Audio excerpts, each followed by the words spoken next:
नमस्कार नमस्कार, मेरा नाम है राजीव कुमार बजाज यानी आरकेबी और मैं हूं इस वक्त एडवोकेट प्रदीप नंबियार जी के साथ। प्रदीप जी नमस्कार। नमस्कार सर, नमस्कार। और प्रदीप जी और मैं हम दोनों हैं कहां पर? नेशन नाउ पर। नेशन नाउ हमेशा हमेशा आपके साथ और हमेशा ही आपके साथ रहेगा। आप सबको जय हिंद, जय महाराष्ट्र, जय भवानी, जय शिवाजी, वंदे मातरम। वंदे मातरम। भारत माता की जय, जय हिंद। जय। To all our viewers in China,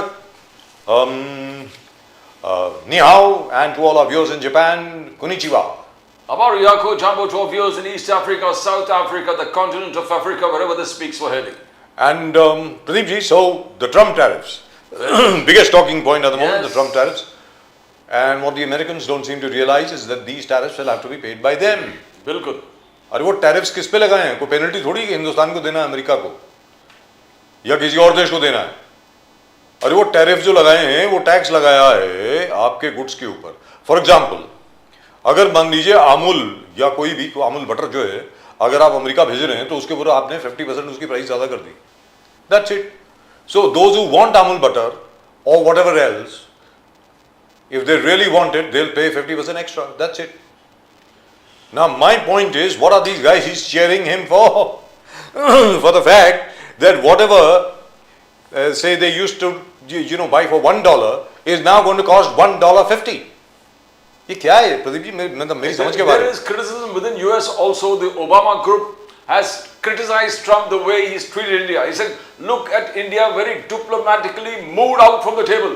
Yes. They have, without even creating much noise, just moved out of the table saying that we are not going to deal with you in your terms. We are going to come and sit at the table only. And for that they said they are looking for different markets to sell their products. That's right. They have moved out of the table. They don't want to negotiate with you.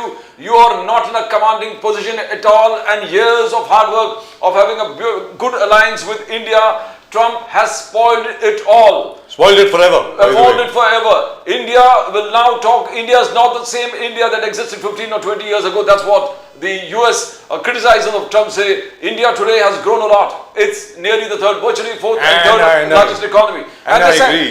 They will find new economy. You can't threaten them to come and sit at the table. They have walked out, moved out of the table, and they're looking for new pastures. And they will get it. Because they have a strong economy. We are a strong economy. Let's be very clear, Pradeep ji. If your products are good, they'll be bought. बिल्कुल sir. अगर आपके product अच्छे हैं, yes, लोग उनको खरीदेंगे, खरीदार अपने आप मिलेंगे।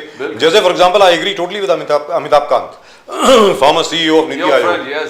नीति आयोग के फॉर्मर सीईओ और एक जमाने में हमारे बड़े अच्छे दोस्त हुआ करते थे। Then we lost touch. उसके बाद वो शेरपा बन गए मोदी साहब के। अमिताभ कांत की बात कर रहा हूँ, अमिताभ का। उन्होंने कहा है कि this is a huge opportunity. That's Amitabh Kant. Yes yes. उन्होंने कहा that's a huge opportunity for India. Bharat के लिए बहुत बड़ा अवसर है। अब आप जो हैं, जो बाकी रिफॉर्म्स थे, अब उनको आप इंप्लीमेंट कर दीजिए जल्द से जल्द। Please implement all reforms which are still in the pipeline. Economy को लिबरलाइज कीजिए, मार्केट्स को ओपन कीजिए और अपने एग्रीकल्चरल प्रोडक्ट्स को प्रोटेक्ट कीजिए।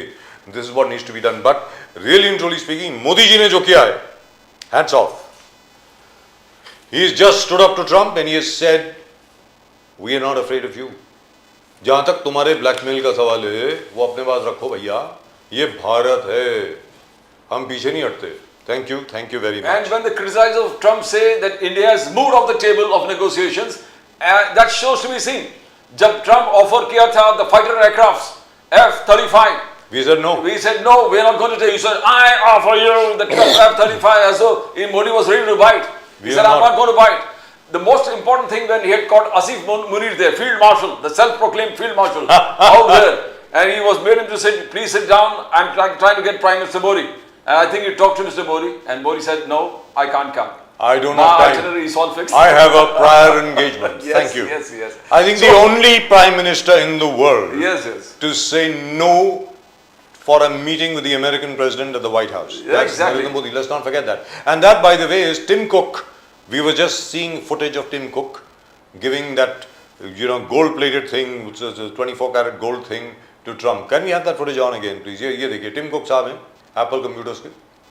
ये Apple वाले जो हैं, वो उन्होंने कोई नया ग्लास इन्वेंट किया है, which is supposed to be unbreakable, bulletproof, storm-proof, heat-proof, waterproof, and so on and so forth. And he's just presenting it to Trump in a 24 carat base. कहने का मतलब ये हुआ कि ट्रम्प साहब कतार की बड़ी क्या है वो प्रशंसा करते हैं, यस यस, क्योंकि वहां से जेट मिला उनको एक। बिल्कुल। ठीक है साहब, जो जो इनको गिफ्ट देता है उसकी बड़ी तारीफ करते हैं।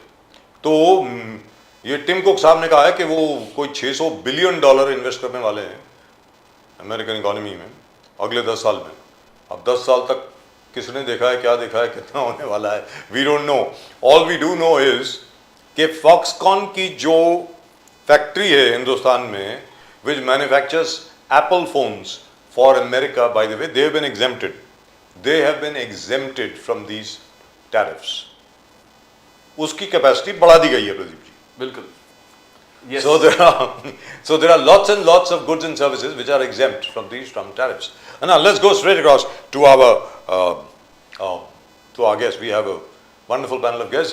सुशील व्यास जी नमस्कार। नमस्कार जी। नमस्कार। और आपको बहुत बहुत बधाई रुद्राभिषेक की। आपके घर में जो रुद्राभिषेक पूजा हुई थी वो उसके लिए आपको बहुत बहुत बधाई। हर हर महादेव, ओम नमः शिवाय। Wonderful sir. भरत सोनी साहब, always a pleasure to see you sir. नमस्कार। नमस्कार sir. Same here, sir. Same here, sir. And Dr. Malik. Pleasure to see you all, sir. Thank you very much. Dr. Aviral Malik. Har Har Mahadev. Namaskar, sir. Thank you very much. Dr. Aviral Malik of the BJP. So, let me start with you. Namaskar, sir. Let me start with you, Bharat Soni Saab. Bharat Soni Saab, there are two things here.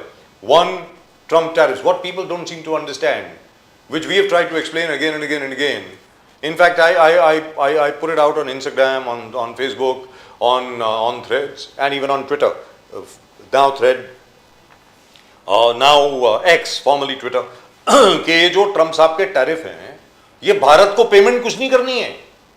ये आप products के ऊपर tariff लगा रहे हैं, यानी tax लगा रहे हैं, ताकि अमेरिकी उपभोक्ता जो है, कस्टमर जो है, उसको ज्यादा पैसे देने पड़ेंगे। He is taxing the American people. He is not taxing anybody else. Now that is something which needs to be explained. Bharat Soni साहब, you are a banker, अब आप बताएं, प्लीज। राजीव जी देखिए, ये जो अतिरिक्त टैरिफ है जी, 25% in addition to the existing 25% है, यानी वो 50% हो गया, 50%। 50% है, दैट इज वन। सर देखिए, पहले अगर आप थोड़ा सा पीछे जाए तो देखिए, जब भारतीय कंपनीज पे सैंक्शन लगाया था तब हमारे मोदी साहब चुप रहे। जब छात्रों को, यानी जो स्टूडेंट्स थे, उनको हथकड़ी पहनाकर, बेड़िया पहनाकर हमारे कार्गो प्लेन में भेजा था, तब हमारे मोदी साहब शांत रहे। हाँ, स्टूडेंट्स पे वीजा रेस्ट्रिक्शंस आया तब मोदी साहब शांत रहे जी। प्रवासी भारतीयों पर रेमिटेंस टैक्स लगा तब शांत रहे।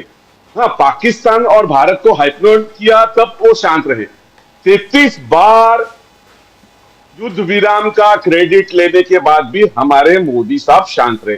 सर, अब ये जो ऑर्डर है, ये एसोसिएटेड प्रेस जो कहता है, वो ये कहता है कि ये रिटेलिएटरी टैक्स है और ये एग्जीक्यूटिव ऑर्डर है सर। और सर, इस ऑर्डर के तहत हमारे पे और भी सैंक्शंस लग सकते हैं, क्योंकि वो जो रशिया का ऑयल है वो हम लोग ले रहे हैं, उसके ऊपर ही बोल रहे हैं। सर, हम लोग पूरा देश और पूरा अपोजिशन, हम मोदी जी के साथ खड़े रहेंगे अगर जो सैंक्शंस लगाए और उसके ऊपर से और भी पेनल्टियां लगी तो। लेकिन मोदी जी जैसे पिछले बार जाके सरेंडर कर दिया, ऐसे कहीं सरेंडर नहीं कर दे, क्योंकि सर हमने मोदी जी को देखा हुआ है कि किस प्रकार से वो हाउडी मोडी, इस प्रकार से अब की बार ट्रम्प सरकार, ये सारी चीजें करने के लिए जाने के बाद भी आज इतने एक तरह से कहे तो दादागिरी के साथ हमारे ऊपर जो अगर ट्रम्प साहब ये कहते हैं तो ये गलत है। अभी आता हूं मैं आपकी बात, एक मिनट प्रदीप जी, अभी मैं आता हूं कि आपकी बात के हमारी चीजों पे वहां पर उनको टैक्स भरना है। सर, अगर हमारी चीजें महंगी हो जाएगी वहां पर, तो हमारी चीजों को बेचने में बड़ी परेशानी होगी वहां पर। सर, हमारे एक्सपोर्ट्स कम हो जाएंगे, हमारे एक्सपोर्ट्स के ऑर्डर ऐसे भी अभी कैंसिल हो रहे। तो ये हमें लगता है सर कि ये कोई अच्छा नहीं है। इसके लिए हमारे यहां से स्ट्रॉन्ग प्रोटेस्ट लॉज होना चाहिए। भरत सोनी साहब, राहुल गांधी जी ने कहा this is economic blackmail by president Trump. Rahul ji ने क्रिटिसाइज किया, बोला ये इकोनॉमिक ब्लैकमेल है, we need to hit them back the same coin, but he said the prime minister is weak. Prime minister weak, Rahul Gandhi ji का कहना कि प्रधानमंत्री वीक है, और वीक क्यों है? वो प्रश्न चिन्ह लगा रखा अडानी के मैटर में प्राइम मिनिस्टर वीक है। प्राइम मिनिस्टर सत्य बोले, ये राहुल गांधी जी को यहां पर अडानी लाने की जरूरत था। भरत सोनी साहब। सर देखिए, इकोनॉमिक ब्लैकमेल ये राहुल जी ने कहा है, हम उनका सपोर्ट करते हैं। हमारे नेता ने कहा है तो कुछ सोच समझ के ही कहा होगा, और हम मानते हैं उन्होंने ही कहा। लेकिन सर, आपने जिस शशि थरूर को भेजा था, वो भी तो बोलता है डबल स्टैंडर्ड है। सर अब कहां की रह गई? सर जिस शशि थरूर को इन्होंने पार्लियामेंट्री डेलीगेशन में भेजा था, वो भी तो बोलते हैं कि डबल स्टैंडर्ड है। तो सच क्या है सर? ये लोगों के सामने सर देखिए, आज हमारा देश विश्व में एक चौथी महासत्ता है। उस चौथी महासत्ता को इस प्रकार से अगर ट्रम्प साहब प्रताड़ित करते हैं तो ये हमारे लिए अच्छी नहीं है। और ये लोग जो कहते हैं कि देश में एक सक्षम और बड़े शक्तिशाली प्रधानमंत्री है, अगर वो सचमुच वैसे है तो इन्होंने ट्रम्प साहब वो उनका दोस्त है। सर दोस्ती के लिए क्या नहीं किया उन्होंने? तो जाके उनके सामने उनको कहना पड़ेगा, और ये जो पेनल्टीज लगी है वो भी हटानी पड़ेगी, और एडिशनल 25% लगा है वो भी हटाना पड़ेगा सर। बट भरत सोनी साहब, let me tell you this, I see this is my personal opinion. ये मेरा खुद का व्यक्तिगत ओपिनियन है, व्यक्तिगत विचार है मेरा। अविरल मलिक साहब जरा ध्यान से सुने, सुशील व्यास जी जरा ध्यान से सुने। मुझको ऐसा लगता है कि भारत के लिए बहुत बड़ा अवसर है। There is a window of opportunity which is open. Sir हमेशा हमेशा जब भी कोई आपदा आती है, उसमें से भारत और ज्यादा ताकतवर निकल के आता है। आपको याद होगा 1971। सर ये तो कुछ भी नहीं है, अभी जो ट्रम्प साहब कर रहे हैं वो तो कुछ भी नहीं है। हमारी अर्थव्यवस्था उस वक्त पता नहीं कहां थी, उस वक्त तो नंबरिंग भी नहीं होती थी हिंदुस्तान की। निक्सन साहब ने न जाने कितने सैंक्शन लगा दिए, भारत उसमें से बाहर आया। अटल बिहारी वाजपेयी 1999, अगर आपको याद होगा, हम लोगों ने पोखरान 2 किया, अमेरिका ने सैंक्शंस लगा दिए। We said no problem at all.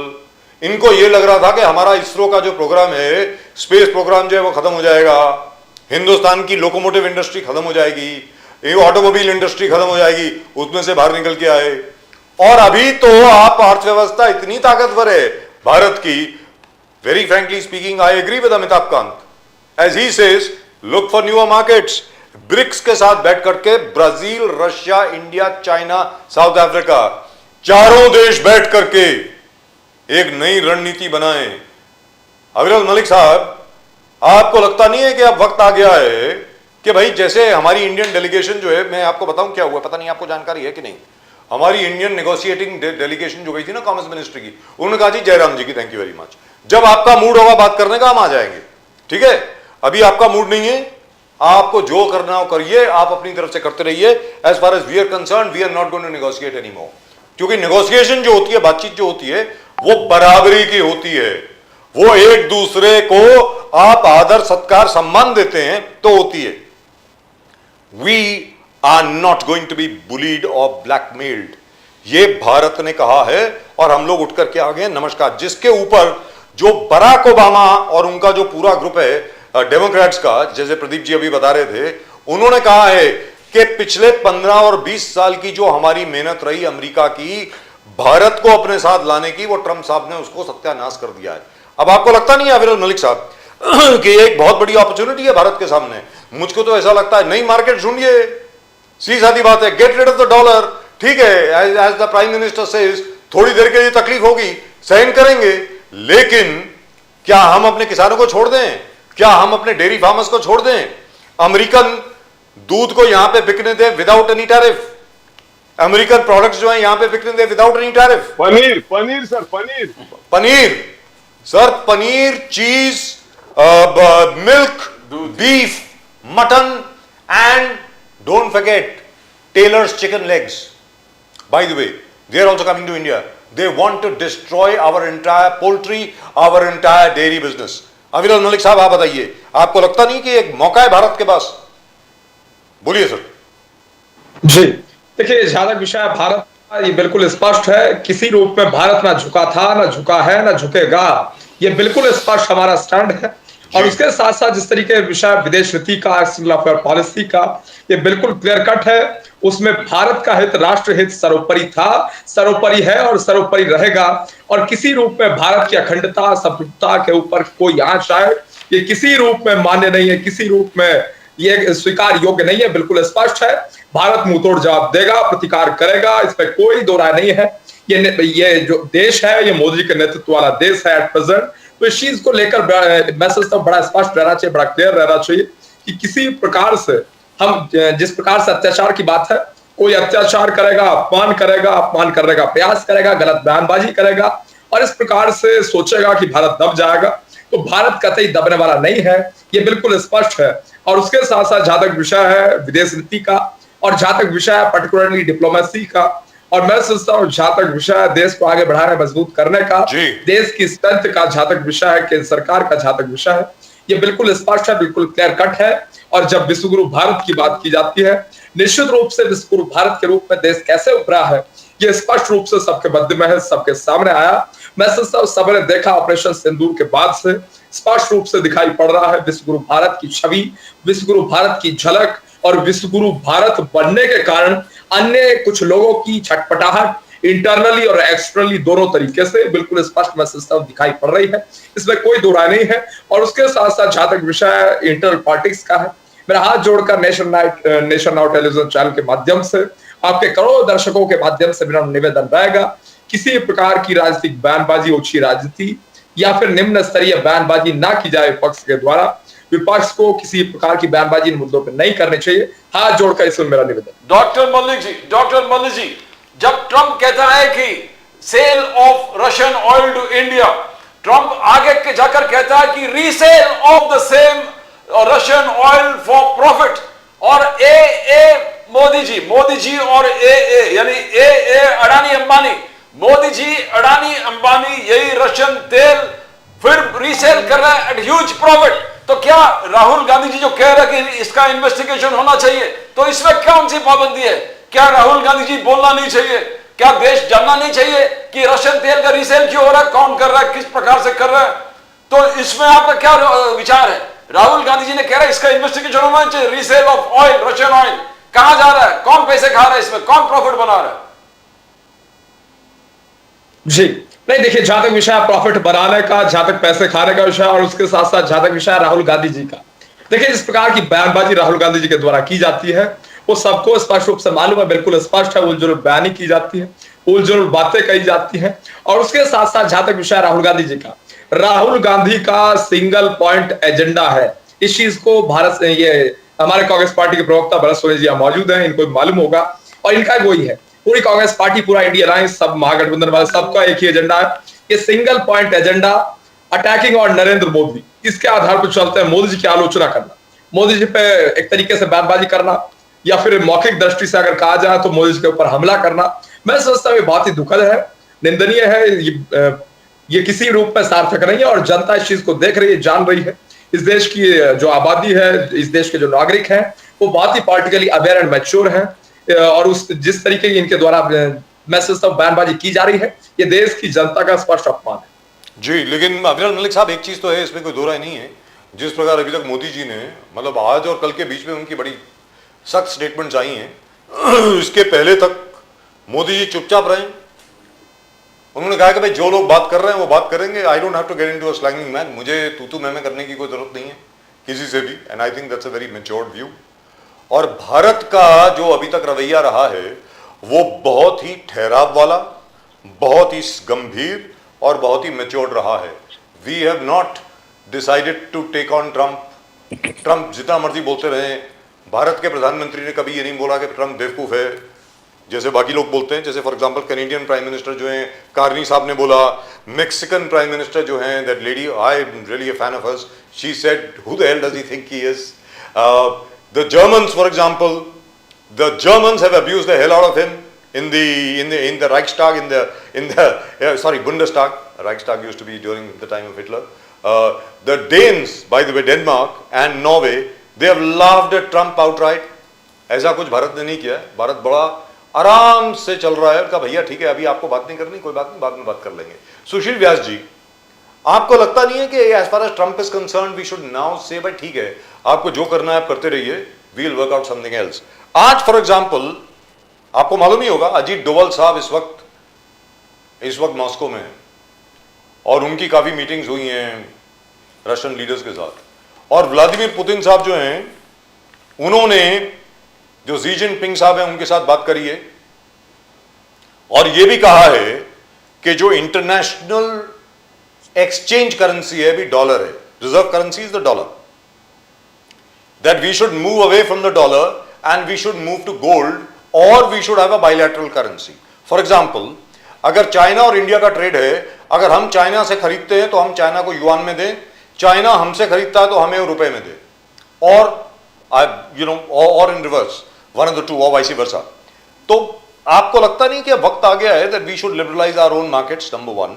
Number two, हमारे जितने भी उद्योगपति हैं, हमारे जितने भी उद्योग चलाने वाले, लघु उद्योग चलाने वाले भी जितने भी लोग हैं, उन सबको सरकार को और समर्थन देना चाहिए, हमारी अर्थव्यवस्था को और ज्यादा ताकतवर बनाना चाहिए, and we should look for new markets. There is the whole of South America, there is Canada, there is Mexico, there is the whole of Europe. Sir, America is not the whole world as far as I think. व्यास साहब, अब आप बोलें sir. Bajaj जी नमस्कार। नमस्कार sir. आपका अंतिम वाक्य ही सब कुछ कह जाता है। जी। America is not the whole world. जी। हम अपने स्वाभिमान से, आत्मनिर्भरता के साथ, बड़े आत्मविश्वास के साथ देश की जनता को, विशेषकर युवा वर्ग को, चाहे वो एमएसएमई हो, चाहे वो स्टार्टअप के माध्यम से वर्तमान सरकार के मोदी जी के सशक्त नेतृत्व में आगे बढ़ा रहे हैं। तो किसी को भी गलतफहमी में नहीं रहना चाहिए कि हम कोई भी सैंक्शन ला देंगे या कुछ भी प्रतिबंध ले आएंगे तो भारत की आर्थिक व्यवस्था खड्डे में चली जाएगी या खत्म हो जाएगी या डेड इकोनॉमी जैसे शब्द उन्होंने जो यूज किया, मैं समझता हूँ गलतफहमी में है।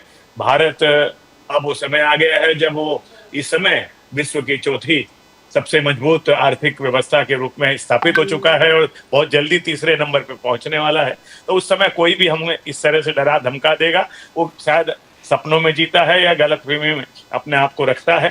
और भारत की जनता इस समय सजग है, भारत का नेतृत्व सजग है।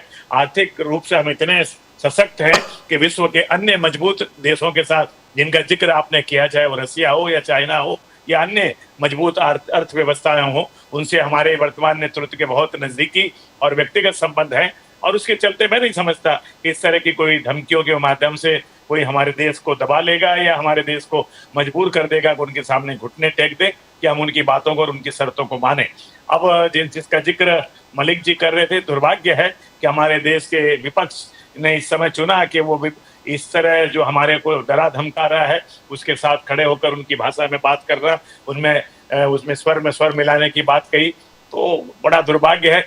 होना ये चाहिए था इस समय देश के एक एक व्यक्ति को, चाहे वो किसी भी दल विशेष का हो, हमारा मतभेद आंतरिक है, लेकिन जहां तक सवाल बाहरी ताकतों से लड़ने का होगा, हमें एक होकर के एक आवाज में मजबूती के साथ खड़े होना चाहिए। लेकिन दुर्भाग्य है विपक्ष ने अपनी जिम्मेदारी को नहीं समझा और वो आज उन ताकतों के साथ खड़ी है जो भारत की अर्थव्यवस्था को तोड़ने के लिए कटिबद्ध है। लेकिन हमें आत्मविश्वास है कि जिस मजबूती के साथ पिछले 10-11 साल में हमारा देश आर्थिक रूप से मजबूत होते जा रहा है, यही गति आगे भी रहेगी और हमें कोई दबा नहीं पाएगा। एडवोकेट व्यास जी, राहुल गांधी जी फिर से वही 1 crore voters added in 5 months, Maharashtra assembly, Karnataka assembly, vote चोरी कर बीजेपी को जीत हासिल करा दिया। राहुल गांधी जी कह रहे हैं कि किस प्रकार से प्रूफ लेकर खड़ा था, कई फोटो नहीं है, कई एड्रेसेस गलत है, कई वोटर लिस्ट में जो नाम एडिशंस है, ये आपका फेवरेट सब्जेक्ट है। क्या राहुल गांधी जी इलेक्शन कमीशन को जिस प्रकार से कहा कि आप अगर नहीं सुनते तो आगे जाकर बहुत बड़ा तकलीफ होने वाला, how do you see the entire exercise today? Vyas ji. Nambiyal ji, एक छोटा बच्चा होता है, बाद में उनकी बात को अगर जिद को नहीं माना जाता तो कहता मैं ऐसा कर दूंगा, मैं ऐसा कर दूंगा, आपने ऐसा किया, आपने वैसा किया। आप मुझे बताइए, आदरणीय राहुल गांधी जी के तमाम ये जो आर्ग्यूमेंट्स हैं इलेक्शन में मिसमैनेजमेंट को लेके, कोई ठोस आधार है क्या उसका? अब महाराष्ट्र से शुरू करता हूं मैं। महाराष्ट्र में उन्होंने कहा लोकसभा का चुनाव हुआ जब तो ठीक है, वही वोटर, वही बैलेट मशीन, वही चुनाव की पूरी क्या कहते हैं मशीनरी, कुछ गलत नहीं था क्योंकि उनको 32 सीटें मिली, तब सारी व्यवस्था ठीक है। लेकिन नवंबर आते आते सीटें कम हो गई तो व्यवस्थाएं बिगड़ गई। लेकिन भाई ठीक है, आप हमारे पे आरोप लगाइए, लेकिन इस देश का संविधान जिसकी किताब आप लेके घूमते हो हर कोने कोने में देश में, हर जगह, यहाँ तक कि संसद के पटल पे भी दिखाते हो लाल किताब, तो उसी में लिखा हुआ है ना कि देश आर्टिकल 324 में इलेक्शन कमीशन काम करेगा संवैधानिक तरीके से। तो उसने अपने कौन से संवैधानिक कर्तव्य को नहीं निभाया है, उसको आप एक प्रॉपर फॉर्म में तो बताओगे कि नहीं बताओगे कि अगर आप मिसमैनेजमेंट हुआ, गलत वोटर हुए, गलत तरीके से वोट गिने गए या गलत तरीके से चुनाव का संचालन हुआ, तो उसका एक तरीका है रिप्रेजेंटेशन ऑफ पीपल एक्ट पे जाकर के आपको इलेक्शन पिटीशन फाइल करना चाहिए। अगर गलत कोई वोटर रजिस्ट्रेशन हो गया तो फॉर्म 7 भर के उसको चैलेंज करना चाहिए। ये तमाम चीजें कुछ आप करते नहीं, कानून के अनुसार चलते नहीं, और एक फाइन मार्निंग आकर के आप कह दे तो ये रिग हो गया, ये चोरी हो गई। आज जिस चुनाव क्षेत्र का जिक्र वो कर रहे थे बेंगलोर का, और मुझे बताया, मैं बड़ी विनम्रता से पूछना चाहता हूँ, क्या वहां पे चुनाव याचिका दायर हुई है? अगर चुनाव में इतना बड़ी गलती हुई, इतना बड़ा डाका डाला गया चुनावी व्यवस्था पे, तो क्या वहां पे इलेक्शन पिटीशन फाइल होकर के न्यायालय के माध्यम से दाद मांगने का काम हुआ? नहीं हुआ। तो आप खाली हवा में आरोप लगाते हो, ठोस आधार तो आपके पास कुछ है नहीं। अब आधार के बिना क्या जवाब देंगे? देखिए, इलेक्शन कमीशन एक संवैधानिक संस्था है, उस संवैधानिक संस्था को प्रश्न चिन्ह लगाने के पहले आपके पास आधार होने चाहिए। आपने अगर चाहा कि गलत तरीके से वोटर का रजिस्ट्रेशन हुआ, तो आपने कितने फॉर्म 7 भर के चैलेंज किया? उसकी डिटेल्स आपके सामने है क्या? नहीं है। आपने अगर गलत तरीके से इलेक्शन हुआ तो आपने इलेक्शन पिटीशन फाइल की? नहीं की।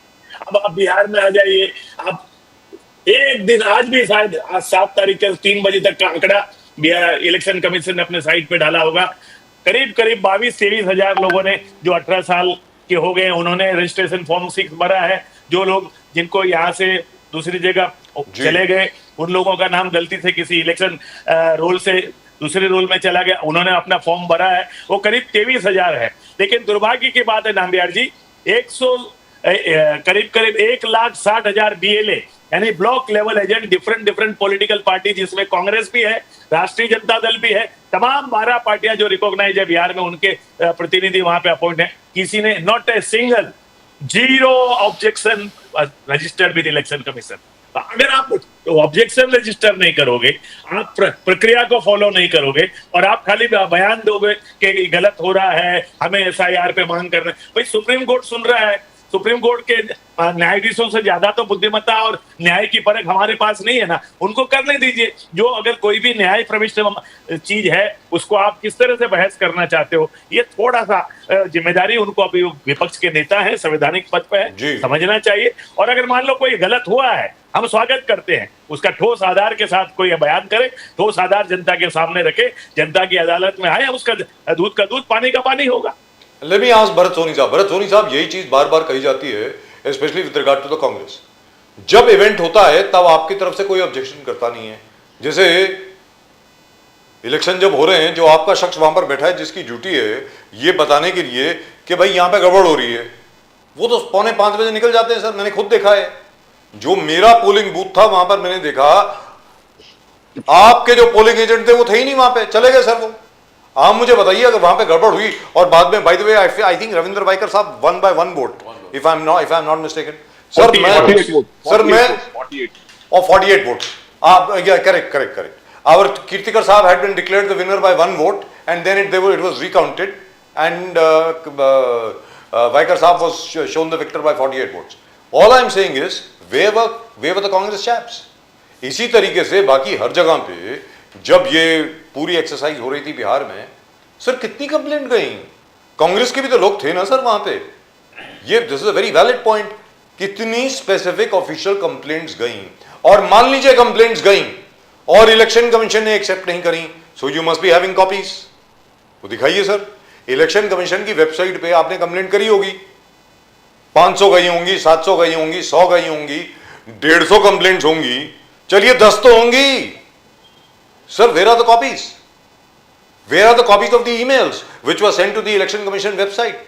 अब आप बताइए सर, जो प्रोसेस है वो आप फॉलो करेंगे नहीं, ये आपके खिलाफ चार्ज है। मैं नहीं बोल रहा हूं ये, जो प्रोसेस फॉलो करना चाहिए वो फॉलो होता नहीं है, और उसके बाद आकर के आप राहुल जी को खड़ा कर देते हैं, और ये वो राहुल जी बोल देते हैं आप लोगों की ब्रीफिंग के हिसाब से, आप लोग मतलब उनके जो एडवाइजर्स हैं। अब आप बोले भरत सोनी साहब प्लीज। बजाज जी, मैं सिर्फ एक लाइन कहना चाहता हूँ। बोलिए बोलिए बोलिए बोलिए सर। भरत भाई बोले उसके पहले कि अभी भी नहीं किया आज तक, कोई बात नहीं, अभी भी as per election commission statement in public domain 1 सितंबर तक आप फॉर्म 7 भर करके ऑब्जेक्शन ले सकते हैं। और Wonderful. आपके 54,000 आरजेडी के, 17,000 आपके, करीब करीब 71,000 बीएलए अपॉइंट है। अब आगे आप भरत भाई बोले। 23 दिन बढ़े हैं सर आपके पास, you have 23 days, 23 days to object officially. बोलिए सर। राजीव जी, जी सर। इलेक्शन के प्रोसेस में ऐसे होता है सर कि वोटर्स लिस्ट पहले वोटर्स रोल बनते हैं। सर वोटर्स रोल ये हर पॉलिटिकल पार्टी को प्रिंटेड फॉर्म में, फिजिकल फॉर्म में देना होता है। वो दिया है क्या, वहां से शुरुआत होती है। उसकी कंप्लेंट हमने की है, उसका उन्होंने जवाब दिया है क्या? सर पता नहीं क्यों अपने सत्ता पार्टी के लोग और उसकी सहयोगी पार्टियां अचानक से इलेक्शन कमीशन के प्रवक्ता बन जाते हैं सर, है ना सर। सर हम लोगों ने पब्लिक डोमेन के अंदर आज दोपहर को 1:30 बजे हमने सारी इरेगुलरिटीज को पेपर के हिसाब से और पब्लिक डोमेन में प्रिंट किया है। अब इलेक्शन कमीशन का काम है कि उसने उसका जवाब देना चाहिए। That is one.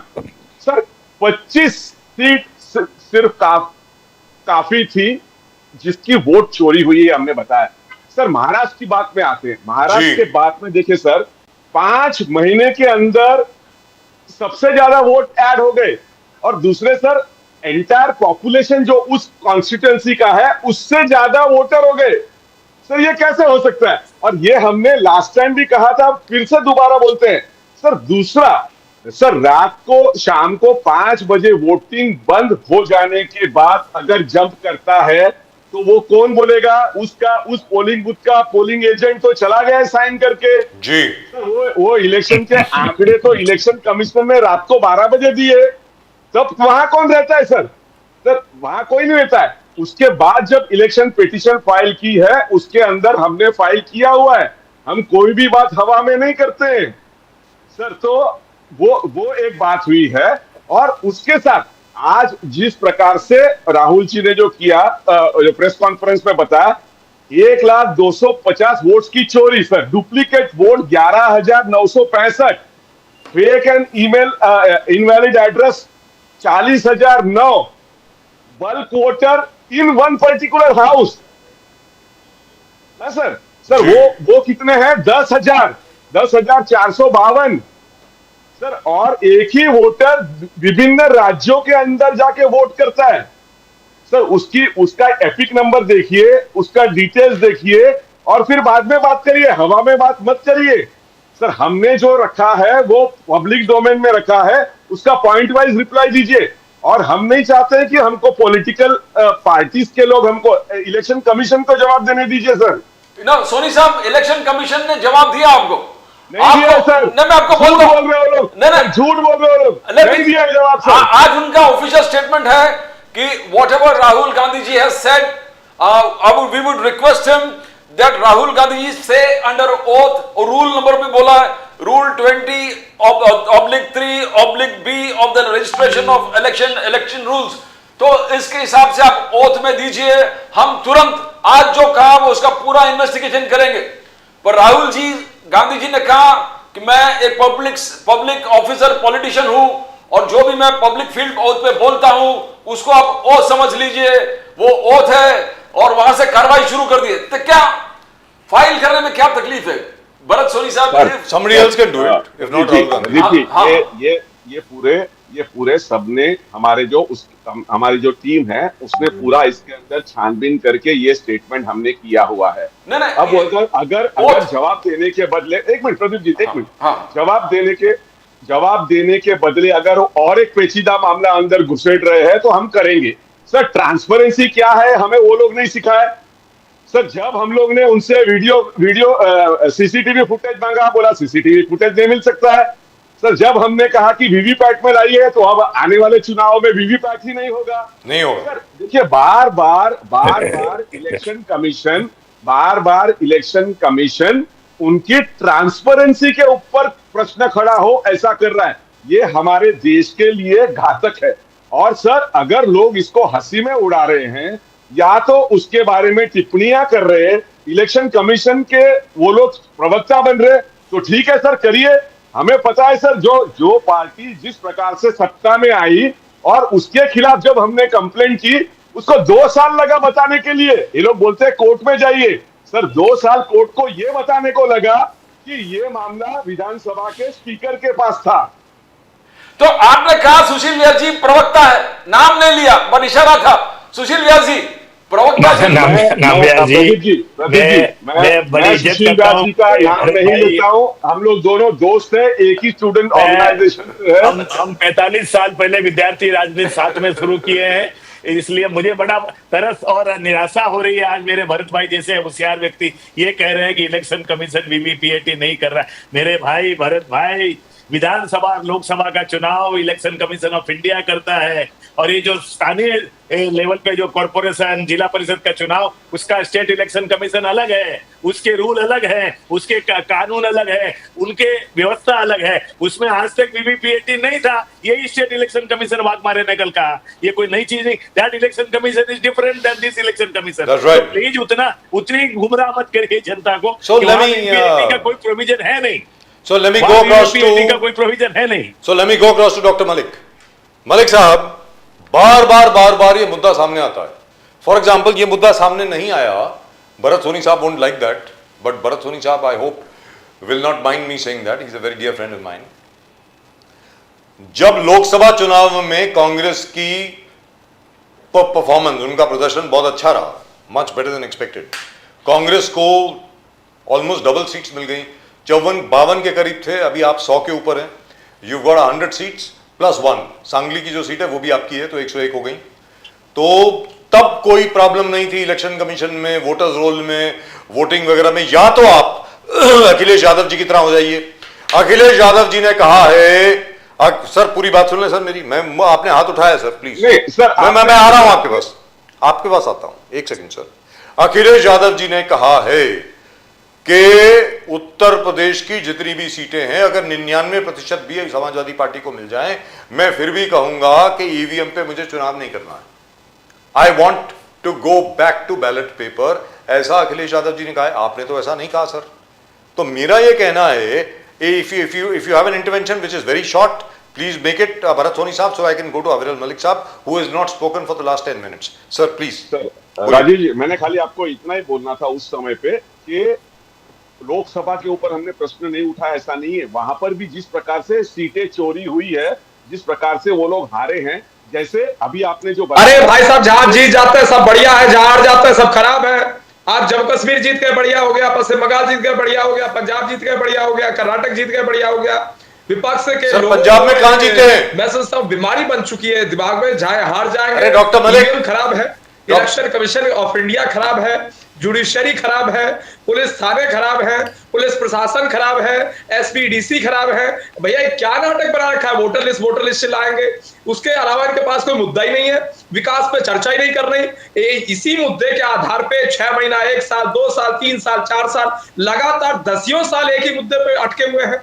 एक ही चीज चिल्लाए जा रहे हैं, रोज एक ही चीज बोल रहे हैं, रोज एक ही चीज का नाटक कर रखा है। सेशन में भी वही बोलेंगे, सेशन के बाहर भी वही बोलेंगे, टीवी डिबेट्स में भी वही बोलेंगे, ट्विटर पे भी वही बोलेंगे, सोशल मीडिया में भी वही बोलेंगे। मैं सोचता हूँ जो राजनीतिकरण कर रहे हैं बहुत दुखद है। अब देखिए, इनका एक्सेप्टेबल भी है पॉइंट, मैं इस चीज को एक्सेप्ट करता हूं। देखिए, जहां तक विषय है, इनके द्वारा कहा जा रहा है ईवीएम खराब है, ईवीएम भ्रष्ट है और सब कुछ गड़बड़ हो रहा है।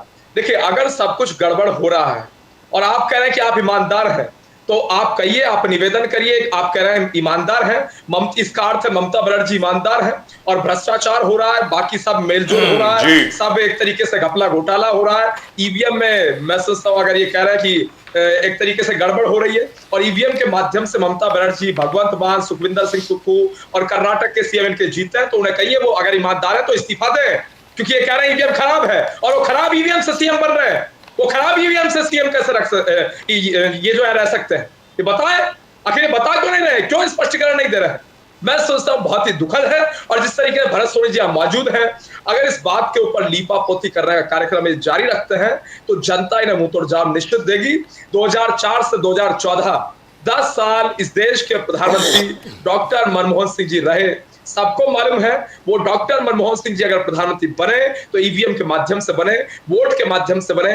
जनता ने ईवीएम के माध्यम से वोट कास्ट करने का काम किया, ये भरत सोनी साहब भी जानते हैं। और आज राहुल गांधी, प्रियंका गांधी अगर मेंबर ऑफ पार्लियामेंट है तो ईवीएम के माध्यम से है। ईवीएम के माध्यम से जनता ने वोट कास्ट करके उन्हें जिताने का काम किया है। और तमाम सारी जो उनकी सरकारें हैं, जो अभी जम्मू कश्मीर में इनकी सरकार बनी वो बढ़िया बन गई। और चाहे हारे वहां इन्होंने नाटक मचा, ये हरियाणा हार गए, हरियाणा में इन्होंने नाटक किया।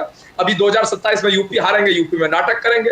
और भूमिका भी देखिए, बड़े अच्छी स्ट्रैटेजी ये करते हैं। स्ट्रैटेजी इनकी केवल एक चीज में रहती है कि नाटक कैसे करना है और किस तरीके से हार का ठीकरा ईवीएम पे फोड़ना है। ये पहले से ही नाटक शुरू करते हैं। कभी वोटर लिस्ट कहेंगे, कभी इनाम काट दिया कह देंगे, कभी ये जो है एक तरीके से ये कहेंगे ईडी सीबीआई आ गई, एजेंसियों के ऊपर आरोप लगाएंगे, एजेंसियों के दुरुपयोग का आरोप लगा देंगे एक तरीके से भारतीय जनता पार्टी पे।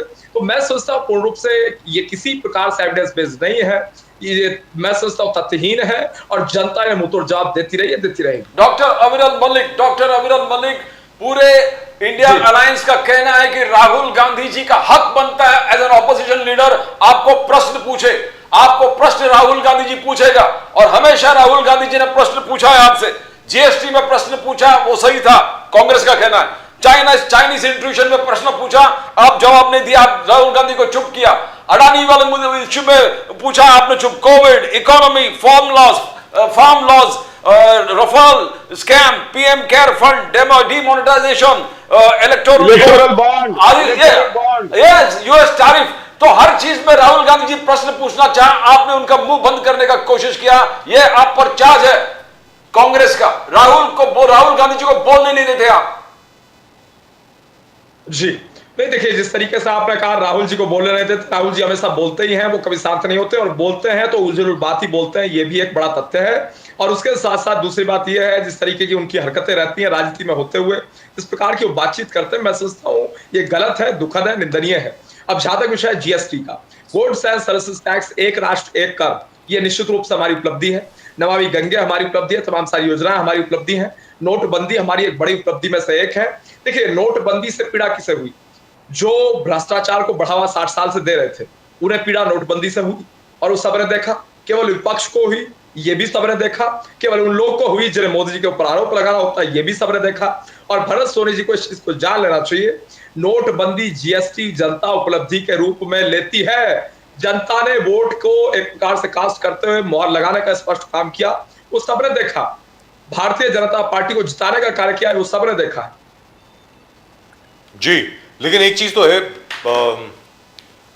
जिस प्रकार संविधान खतरे में, डॉक्टर मलिक, वो कैंपेन काफी सक्सेसफुल रही, सफल रही हर जगह पे। क्योंकि सफल इसलिए रही क्योंकि कांग्रेस के जो मेंबर्स ऑफ पार्लियामेंट थे वो डबल हो गए और आपके जो थे वो नीचे आ गए। 303 से आप 240 पर आ गए। 63 सीट जो हैं आपकी कम हुई हैं, उनकी जो है तकरीबन 50 के करीब सीट्स ज्यादा हुई हैं। क्या आपको लगता है कि ये इलेक्शन कमीशन वाला जो मुद्दा है वो उतनी ही अहमियत रखेगा कांग्रेस के लिए चुनाव के दौरान? नहीं, देखिए जहां तक विषय है कांग्रेस पार्टी का और चुनाव के दौरान अहमियत का, और जहां तक संविधान का पर्टिकुलरली विषय है, तो मैं सोचता हूं आप निश्चित रूप से बहुत वरिष्ठ देश के एक तरीके जाने वाले पत्रकार हैं, इसमें कोई दो राय नहीं है। और आपको मालूम है कि सच्चाई क्या है। सच्चाई यह है, केशवानंद भारती केस की अगर बात कर ली जाए, Kesavananda Bharati case landmark judgment स्पष्ट तौर पर कहता है कि पार्लियामेंट ऑफ इंडिया के द्वारा किसी प्रकार से कॉन्स्टिट्यूशन ऑफ इंडिया के बेसिक स्ट्रक्चर में किसी प्रकार के चेंजेस नहीं किए जा सकते। बावजूद इसके इनके द्वारा कहा गया कि भारतीय जनता पार्टी की सरकार अगर बन गई, मोदी की सरकार अगर आ गई, 400 पार अगर हो गया, तो संविधान खत्म हो जाएगा, संविधान खतरे में पड़ जाएगा, संविधान बदल दिया जाएगा, धर्मनिरपेक्षता खत्म हो जाएगी, सेकुलरिज्म खत्म होने के साथ साथ right to freedom of speech छीन ली जाएगी, फंडामेंटल राइट छीन लिए जाएंगे। ये क्या बात है? ये किस प्रकार के आरोप लगा रहे थे? रिजर्वेशन भूल गए आप, तो जवाब दिया आप रिजर्वेशन भूल गए। पार्टी को हार का मुंह देखना पड़ा। उसके बाद जो उपचुनाव हुए, जनता ने बता दिया, और Samajwadi party, Congress party, India alliance के लोग चीखने का काम कर रहे थे, वो भी सबने देखा। और सबने ये भी देखा, जहां तक विषय संविधान का, 1975-77 के मध्य में इमरजेंसी लगाते हुए किस प्रकार से जेल में जबरन ठूसा गया, संपूर्ण विपक्ष को जेल में डाला गया। एक तरीके से चाहे जयप्रकाश नारायण जी हो, मुरलीधर जोशी जी हो, लाल कृष्ण आडवाणी जी हो, या फिर अटल बिहारी वाजपेयी जी रहे हो, चाहे चरण सिंह जी रहे हो, जितने भी तमाम सारे वरिष्ठ नेता थे, सबको, संपूर्ण विपक्ष को, इवन पत्रकारों को जबरन जेल में ठूसा गया। जो सवाल पूछता था उस आम आदमी को भी जेल में ठूसा गया, एक्टिविस्ट को भी जेल में डाल दिया गया जबरन उठा करके, right to freedom of speech छीन ली गई, फंडामेंटल राइट सस्पेंड कर दिए गए, राइट टू लिव छीन लिया गया। वो सबने देखा इनका इमरजेंसी का कालखंड, बावजूद इसके हमारे ऊपर आरोप लगाते हैं संविधान के संबंध में। तो मैं सोचता हूँ तो हास्यास्पद है, और जनता खुद हंस रही है इन चीजों को देख के, और इन्होंने जनता को भ्रमित करने का काम किया, बहकाने का काम किया, बरगलाने का काम किया। ये कहते हैं कि बीजेपी के किसी नेता ने पर्टिकुलर ने बयान दे दिया था कि भाई ये संविधान को बदल दिया जाएगा, इसलिए हम कह रहे हैं। तीन नेताओं ने दिया। इन्हें कम से कम जान लेना चाहिए, संविधान में अमेंडमेंट कल भी हो रहे थे, आज भी हो रहे हैं, अमेंडमेंट कल भी होते रहेंगे, अमेंडमेंट हो रहे थे, हो रहे हैं, होते रहेंगे। और संविधान को बदलना अगर कहा, वो ग्रामीण भाषा में जाकर के हिंदी में स्पष्ट अगर कहा, तो मैं समझता हूं उसमें इन्हें पीड़ा नहीं होनी चाहिए, और जिस प्रकार की बात है वो पूर्ण रूप से दुखद। प्रदीप जी, व्यास जी, एक बहुत बड़ा इश्यू है व्यास, आरती साठे जी को जज बॉम्बे हाई कोर्ट का, तो पूरे ऑपोजिशन यहां पर एकदम टूट पड़े कि ये political appointee as a Bombay high court जज is unacceptable. Aarti Sathe was a BJP spokesperson, और बीजेपी स्पोक्स पर्सन को आप हाई कोर्ट का जज बनाते हो, ये गलत है, कोई सिद्धांत में बैठता है ना। यू आर अ लॉयर खुद व्यास साहब, इस चीज को कैसे देखते हो? मैक्सिमम विरोध जिस प्रकार से हो रहा है आरती साठे का अपॉइंटमेंट को लेकर। Has Aviral Malik साहब left us? I think he's left us, right? Okay, जी बोलिए सर। नाम्बियार जी, यस यस, अरुण साठे जी की लड़की है, और जो भूतपूर्व लोकसभा अध्यक्ष सुमित्रा महाजन जी की भाई की बेटी है ये। मैं आपको पूरा परिचय दे दूं तो क्या कोई गुनाह है क्या? ये कोई बता सकता है कि आरती साठे जी जब अभी उनकी हाई कोर्ट के जज के रूप में नियुक्ति हुई, उस समय प्रवक्ता थी, वो 1 जनवरी 2024 को इस्तीफा दे चुकी है, करीब करीब 1 साल 9 महीने पहले। यही नहीं, भारतीय जनता पार्टी के प्राथमिक सदस्यता भी उन्होंने इस्तीफा दे दिया। तो क्या मैं 2-3 साल पहले तो मैं कांग्रेस में हुआ करता था, मैं खुद कह रहा हूं, तो आज मैं कुछ करूंगा तो क्या उसका दोस्त कांग्रेस को जाएगा? भाई आज मैं जिस दल में हूं, जिस विचारधारा से जुड़ा हूं, उस दल की बात करें ना। आज की तारीख में 1 जनवरी 2024 के बाद आरती साठे जी ने राजनीतिक रूप से सारे अपने संबंध विच्छेद कर लिए थे बीजेपी से। प्रवक्ता की लिस्ट में जो महाराष्ट्र की प्रवक्ता थी, वो उन्होंने इस्तीफा दे दिया था। ये सारे डॉक्यूमेंट पब्लिक डोमेन में आ चुके हैं। और भूतकाल में क्या कांग्रेस ने कई ऐसे काम नहीं किए?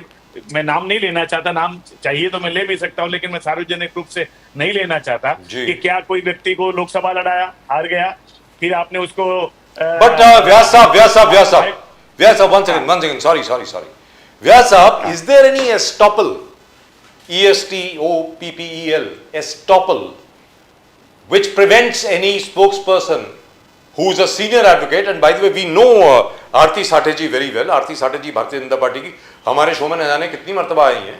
She is very articulate, very serious, आज तक कभी भी उन्होंने कोई ओछी बात नहीं करी है, बहुत very focused. I am very impressed with her. Sir, is there any estoppel और any spokesperson from becoming a जज? पूछ रहा हूं sir. So long as you are spokesperson with respect, you can't. But then she has already resigned in January. Sir, even if you are, I'm looking at it in another way. Like right now, as far as you are concerned, tomorrow we may be talking to His Lordship Sushil Vyas ji, Judge of the High Court. क्या है sir उसमें? तो उसमें yeah. Sir, I want to know from you, is there a legal hindrance? छोड़ी है तो मैं बताऊं, 2004 में there was an option before me. Ji. I was General Secretary of Mumbai Congress. Yes. There was an option given to me, either you contest assembly election or you become High Court judge. You should have become a judge. उस समय मेरे सामने ये प्रश्न था, तो मैंने सोचा कि भाई मुझे विधानसभा का चुनाव लड़ना चाहिए. I opted for that. I contested as a nominee of Congress party. So that was my choice. No, but is there any... Sir, आप जवाब दीजिए ना. You can't be an active member of your party. You can't be an active member, but suppose you are a spokesperson right now. For example, Bharat Soni साहब spokesperson है. Dr. Aviral Malik साहब भी advocate है. By the way, there are 3 advocates on the show right now. Sushil Vyas ji, Aviral Malik साहब and Pradeep Nambiar साहब. तो we are in very august company. I am saying क्या legally कानूनन कोई चीज रोकती है अविरल मलिक साहब को जज बनने से, अगर वो क्वालिफाइड है बाकी हर चीज से? भाई पार्टी से रिजाइन कर दें, thank you very much, good morning, बन सकते हैं। Before taking oath one has to resign, that's all. Yes, that's all. So why the मैं ये जानना चाहता हूं कि बॉम्बे बार एसोसिएशन में भी और बाकी अलग अलग जहां पे एडवोकेट्स में से भी इतना ज्यादा विरोध क्यों हो रहा है? मुझे तो ये समझ नहीं आ रही क्यों। क्योंकि सुमित्रा महाजन जी की भांजी है इसलिए? पूछ रहा हूं सर आपसे। सुशील व्यास जी, देखिए आजकल एक दस्तूर बन गया है किसी भी चीज को लेकर राजनीति करना। ये आप जानते हैं अरुण साठे, सॉरी, ये हमारे जो भी बनाए गए स्पेशल पब्लिक प्रोसिक्यूटर, उन्होंने जब चुनाव लड़ा पिछले साल, उज्जवल निकम साहब, उज्जवल निकम जी को लेके बातें आई, तो किसी को विरोध करना है तो करें। कोई ये नहीं बता, जैसे मैंने पहले भी कहा, आप कोई कानूनी बात करते हो तो कानून का सहारा तो लीजिए, प्रोविजन को बताइए कि इस एक्ट में, इस धारा में आप नहीं बन सकते। I agree with you. Yes, but Vyas ji, उनका कहना है कि आपने सैफ्रनाइज कर दिया, एजुकेशन सिस्टम को सैफ्रनाइज कर दिया। आज पूरे एजुकेशन सिस्टम के टॉप लेवल पे पूरे आरएसएस के लोग हैं। आरती साठे जी का आरएसएस से ताल्लुका, जो आपने सुमित्रा महाजन जी का, अरुण साठे साहब का, तो गुनाह है क्या? आरएसएस से जो आप सैफ्रनाइज कर रहे हो, एजुकेशन को सैफ्रनाइज कर रहे हो, आप जुडिशियल सिस्टम में पूरे भगवाधारी सबको पूरे जजेस जितने हैं उनको भगवाधारी बनाना चाहते हो, ये आरोप है आप पर। पूरे जो थिंकिंग है, एक सैफरन माइंडसेट क्रिएट करना चाहते हो, तो पूरे देश एक प्रकार से जा रहा है। आज संभाजी भिड़े ने 2 दिन पहले कहा कि बहुत एक दिन ऐसा आएगा 15 अगस्त में भगवा झंडा हम फहराएंगे। तो ये एक सैफरन आइडेंटिटी हो गया इस देश का, और आप उसको प्रमोट कर रहे हो। व्यास जी, आदरणीय भिड़े जी ने क्या कहा ये उनका व्यक्तिगत प्रश्न है, उनकी संस्था जवाब देगी, मैं उसका प्रवक्ता नहीं हूं। लेकिन जिस विषय को लेकर आप चिंता व्यक्त कर रहे हो, क्या सेफ्रनाइजेशन हो रहा है विशेषकर हमारे न्याय व्यवस्था में भी, वो गलत बात है। हमारी व्यक्तिगत आस्था कहीं से भी हो सकती है, लेकिन अगर मुझे लीगली कोई, otherwise I am not disqualified, definitely I can be appointed to A place, B place, C place.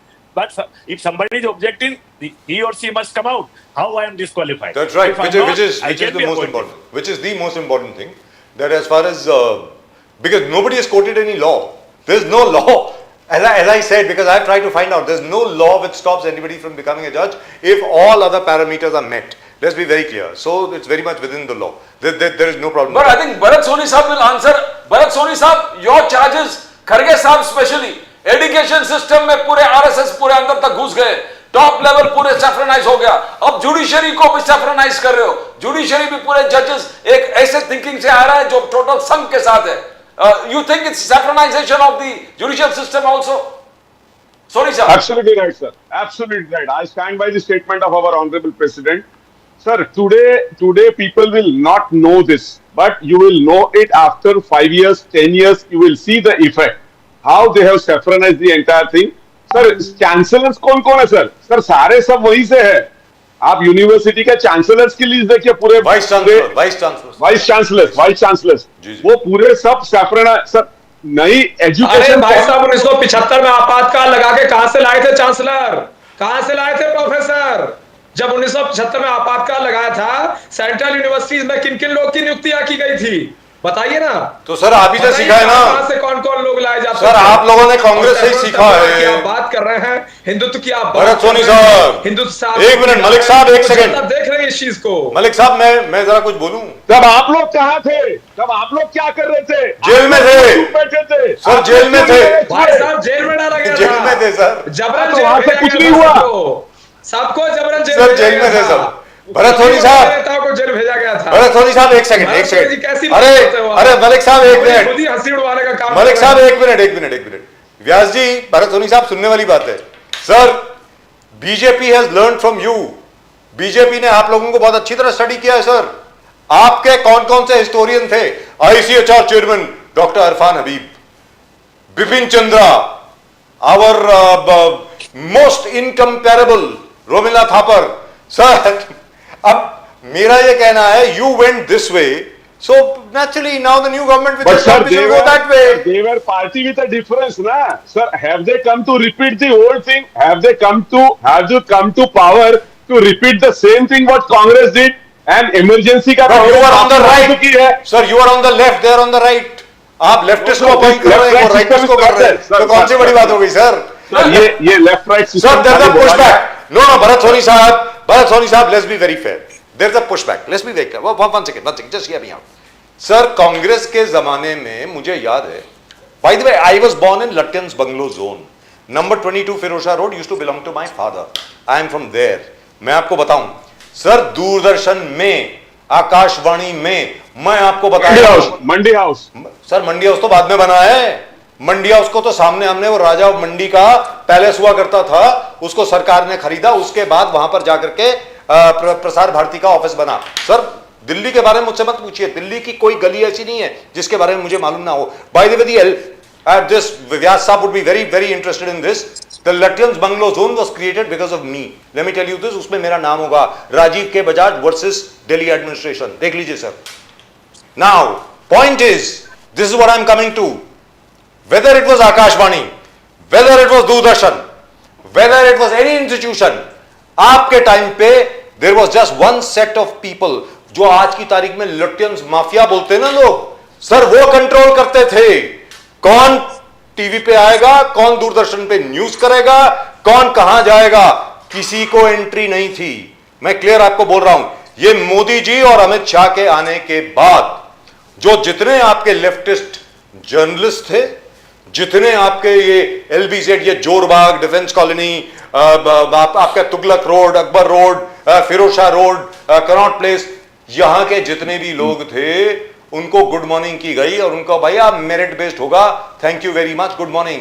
इसकी वजह से आज भी everybody is attacking Modi on something और the other. Let me tell you very frankly, Aviral Malik sahab, अगर मैं गलत बोल रहा हूं तो बोलिए. एक चीज अगर मैंने गलत बोली हो तो बताइए. बोलिए मलिक साहब. जी बिल्कुल, आपने सत्यता बताई है और उसके साथ साथ जहां तक विषय है, जिस तरीके से आपका एक्सपीरियंस का, अनुभव का, तो आपको बड़ा अनुभव है निश्चित रूप से, इसमें कोई दो राय नहीं है. लेकिन भरत सोनी जी आपके अनुभव का लाभ लें, ये अनिवार्य है, लेकिन अनुभव का लाभ लेना नहीं चाहते, यही कांग्रेसियों की बीमारी है. और उसके साथ साथ जहां तक विषय है कांग्रेस पार्टी का, तो कांग्रेस पार्टी को तो जनता अपने आप ही जवाब दे रही है. अब ऐसी पार्टी को हमें जवाब देने की हम समझते हैं आवश्यकता नहीं है, और जनता अपने आप सामने आती है और वोट के माध्यम से इन्हें जवाब देकर जाती है. और उसके साथ साथ जहां तक विषय हमारी पार्टी का, निरंतर विकास जारी है, जनता का विश्वास जारी है, गरीबों की सेवा निरंतर हमने की और किस तरीके गरीबी समाप्त करने का कार्य किया वो सबने देखा. और पर्टिकुलरली विदेश नीति, रक्षा नीति, एक्सटर्नल अफेयर पॉलिसी और विश्वगुरु भारत के निर्माण की बात, पूर्ण रूप से आज देश मजबूत है, सशक्त है, सबको स्पष्ट. लेकिन मलिक साहब आपको सबका विकास स्पष्ट, लेकिन मलिक साहब, इस चीज को भरत सोनी जी जी डॉक्टर मलिक, लेकिन you must appreciate Rahul Gandhi साहब. राहुल गांधी साहब ने कहा है India must not succumb to blackmail. उन्होंने ट्रंप साहब जो कर रहे हैं उन्होंने कहा कि वो ब्लैकमेल है. तो राहुल गांधी जी बिल्कुल देखिए, राहुल गांधी जी एकमात्र ऐसा नेता है जो इलॉजिकल बात करते हैं. ये कांग्रेस पार्टी के बड़े नेता हैं और गांधी परिवार जिस तरीके से उन्हें सपोर्ट करके बार बार पूरा गांधी परिवार रिलॉन्चिंग में लगा हुआ है. ये रिलॉन्चिंग चलती रहती है. चलिए इस बार कामयाब नहीं हुए, फिर से रिलॉन्चिंग, 3 साल बाद, 2 साल बाद, 5 साल बाद वो अलग अलग पैकेजेस आते रहते हैं, रिलॉन्चिंग करते रहो पॉलिटिक्स में. वो पॉलिटिक्स में लॉन्च ही नहीं होके दे रहे हैं. ये कांग्रेस पार्टी की बड़ी नाकामी है. Sir, you're being unfair. I want to ask you, अविरल मलिक जी, आप इसलिए आए हैं, आपने, कांग्रेस ने रॉन्ग हिस्ट्री प्रोजेक्ट किया, आपका आरोप है. कांग्रेस ने leftist ideology, leftist thoughts, Mughal को ग्लोरीफाई किया आपका. मगर आज आप हर चीज को भगवा कर रहे हो. आप एजुकेशन सिस्टम को भगवा कर रहे हो. आप आगे जाके जिस प्रकार जुडिशियल सिस्टम को इन्फ्लुएंस कर रहे, सैफ्रनाइज कर रहे हो. No, I think we have lost him. Yeah, we'll come back. Okay. He's going to come back. But I want to ask you, Vyasi, Article 370 and Ram Mandir, because Ram Mandir ka it got an foundation stone 5th of August 2020 पर किया था मोदी साहब ने, और उन्होंने कहा सदियों का सपना हमने पूरा किया. सदियों से जो सपना हम देख रहे थे राम मंदिर का, वो पूरा हो गया. और अगस्त में दूसरा एक बहुत important 6 years of Article 370 abrogation. It says Kashmir, we have changed the entire Kashmir. जिस प्रकार से भयभीत था, आज पूरा ग्लोरिफाइड कश्मीर है. Everything. How do you see this changes? Eknath Shinde ji ने बहुत सराहनीय है प्राइम मिनिस्टर मोदी जी को. व्यास जी. नाम्यार जी, मेरे आपके प्रश्न का उत्तर ही आपने कह दिया कि किस तरह से क्या क्या बदलाव 5 अगस्त 2019 को 370 हटाने के बाद हुए और 22 जनवरी 2024 को भव्य शिलान्यास हमारी देश की आस्था राम मंदिर का निर्माण जो हुआ उसको करके हुआ। तो ये बदलाव जो जनता के मन की इच्छा थी, जनता के मन में वो जो आस्था का प्रश्न था, उसको चलते हुआ अब जनता जी। के मन के बात को समझने का काम वर्तमान सरकार ने किया और मोदी जी के नेतृत्व में ठीक उसी तरह से काम हो रहा है। तो 370 हटने के बाद आपने ये भी बताया कि किस तरह से जम्मू कश्मीर में बदलाव हो रहा है, विकास हो रहा है, वहां की जनता को एक नए आयाम की तरफ ले जाया जा रहा है। तो ये सारी चीजें जो है, जब जनता का साथ मिलता है, सब लोग मिलकर काम करते हैं। आज आपने देखा कि मुझे बड़ा अच्छा लगता है कभी कभी वहां के मुख्यमंत्री उमर अब्दुल्ला जी जब केंद्र सरकार के साथ अपनी आवाज में आवाज मिलाते हैं और कहते हैं ये बात सही हुई, ये बात सही हुई, मैं इनके साथ हूं, मैं उनके साथ। तो ये एक जिम्मेदार नेता के रूप में काश इसी तरह की विद्वता और इसी तरह की समझदारी और जिम्मेदारी का एहसास हमारे विपक्ष के नेता लोकसभा में आदरणीय राहुल जी में आ जाए तो शायद देश विकास की तरफ आगे बढ़ेगा। Right. और So let me ask, sir, that is being unfair. Let me ask, let me ask Bharat Soni साहब. Bharat Soni साहब, I think everybody is very very unfair to Rahul Gandhi. Rahul Gandhi जी को लेकर के हर एक को इनको क्रिटिसाइज करता है, हर एक को बोलता है रीलॉन्चिंग। ये शब्द मैंने कभी कांग्रेस के मुंह से नहीं सुना है, वेरी फ्रैंकली।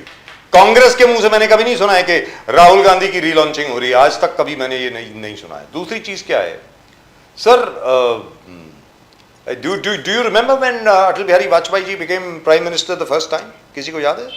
आपको याद होगा व्यास जी, प्रधानमंत्री जी बने अपने आदरणीय सम्मानित 99 में थोड़े दिनों के लिए, फिर 13 दिन के लिए 97 में आई थी, 96 और 97 98 में फिर वापस बने, फिर 5 साल रहे जी सर। जून 96 में वो पहली बार प्रधानमंत्री बने। जून 96 और 1954 में भारतीय जनसंघ का आगमन हुआ है, 1952 में 52 और 54 तो 52 से 94 कितने साल हो गए सर? 42 साल हो गए।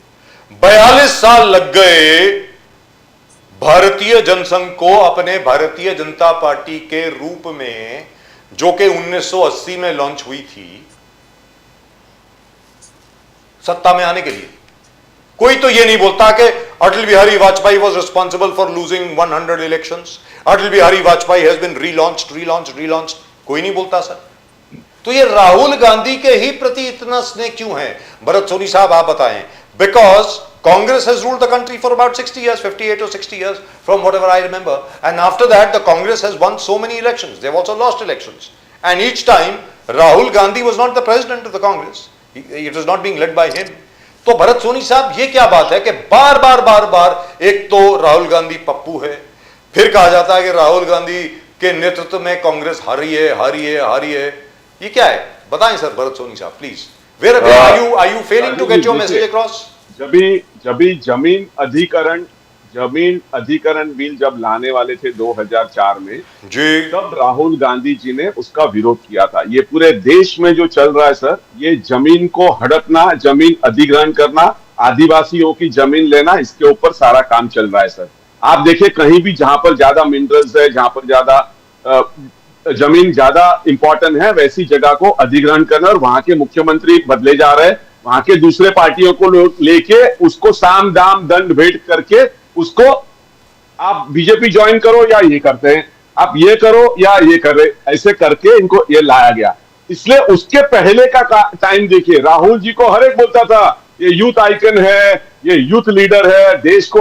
जिस दिन से उन्होंने भट्टा परसौल के जो जमीन अधिग्रहण में उन्होंने विरोध किया, तब से ये सारे लोग और सारी मीडिया उनके पीछे लग गई सर। उसके बाद देखिए, जब वो बोले हैं तो उन्होंने कॉमन मैन और गरीबों के और मिडिल क्लास के लोगों के और गरीब पिछड़े वर्गों के लिए बात की है। तो ये जाहिर बात है कि जो 20% ऑफ दी लोग हैं, जो लोग इस सत्ता के बाहर में सब अच्छी जगह पे बैठे हुए हैं, वो लोग इनको अपोज करते हैं sir. Rahul Gandhi is not that he is made out to be, he is not that sir. आप उनको देखेंगे तो जिस प्रकार से वो मुद्दे, आप इनका मुद्दे पे बात नहीं करेंगे, जो मुद्दा उठाते हैं उस पर, तो वो मुद्दे को पहला स्टडी करते हैं, उसके बाद बोलते हैं। लेकिन is that why he called India a dead economy? Is that the reason why? Sir, we stand by that statement, sir. Sir, we stand by your opinion. Sir, earlier today also I had come, Pradeep ji was there. I had said that we stand by that thing what he has said as a dead economy. Sir, What's if a it dead is not economy, a dead sir? economy, What if is a it dead is not economy? What is a dead economy? If you had said Pakistan is a dead economy, I would have understood. It's a dead economy because Trump says so, because we did not allow his cryptocurrency network over here. We did not allow him to build Trump towers in every city in India. We did not allow the Trump organization to come over here and open nightclubs and gambling houses and casinos. Is that why we are a dead economy, sir? No sir Then? Sir see आप ना inflation का देखिए, unemployment का देखिए, और 80 करोड़ जो जनता है वो राशन पे जी रही है। सर अगर हम लोग डेड इकोनॉमी नहीं रहते, और उन्होंने उसको सामने तुरंत जब ट्रंप साहब ने बोला तब उसका जवाब दिया है उन्होंने। सर तो मोदी जी बोलते ना कि भाई ट्रंप अमेरिकन प्रेसिडेंट झूठ बोल रहे करके, क्यों नहीं बोल रहे सर? अभी तो 34 बार हो गया, अभी 34 बार। सर मैं आप जो विषय पूछते हैं उसी का जवाब देता हूं मैं, और कहीं हाईजैक करके But मेरे you know, Soni साहब, I want to know because even your India alliance partners, जैसे व्यास साहब ने अभी भी कहा कि उमर अब्दुल्ला किस प्रकार से खुलकर सरकार का तारीफ करते हैं। You took a मोर्चा, आपने statehood of Jammu and Kashmir, आपने बोला give them statehood in Jammu and Kashmir, आपने आंदोलन छेड़ा पूरा जम्मू एंड कश्मीर में खास करके। Umar Abdullah, didn't want, he didn't toe the same pedestal. He said, why the Congress is doing it now? अब क्या जरूरत है? वो हमें प्रोवोक करके हमारा जो बनता हुआ काम को बिगाड़ रहा है। Now, why are they moving out from you, Soni sir? They are all moving out from you. Sir, by abrogation of 370, the state has been reduced to a union territory. Yes. Is that what we were asking for? Sir, is that what the Kashmiris were asking for? To reduce from a state to a union territory? Sir, let them make a big hoo-ha, let them be the gung-ho about it. Sir, we have absolutely no problem. But we will always oppose when a state is reduced to a union territory. We have to understand the difference. But Umar Abdullah कह रहा है कि मैं तो कर ही रहा हूं ना, मैं तो कर ही रहा हूं ना, इतना साल आपने कुछ किया नहीं, अब जब हो रहा है आप मोर्चा लेके आ रहे हो। प्रदीप जी 370 हटने के बाद अंधभक्त जाके वहां प्लॉट लेने वाले थे, वहां की लड़कियों से शादी करने वाले थे। ऐसे 5 लोग तो लाइए जिन्होंने कश्मीरी लड़की से शादी की है और उन्होंने प्लॉट खरीदे वहां पर। Is that part of the deal? I don't remember Amit Shah saying that. Sir, Does your wife know what you're planning? It is not convenient to you. You should not think something different, sir. Sir अभी बात किसकी हो रही sir? अभी बात किसकी हो रही है सर? जिस समय पे हम लोग स्टैटिस्टिक्स पे बात करते हैं तब आप बाहर की बात करते हैं, जब मैं बाहर की बातें करता हूं तब आप स्टैटिस्टिक्स पे आते हो, तो ऐसे नहीं चलेगा ना सर।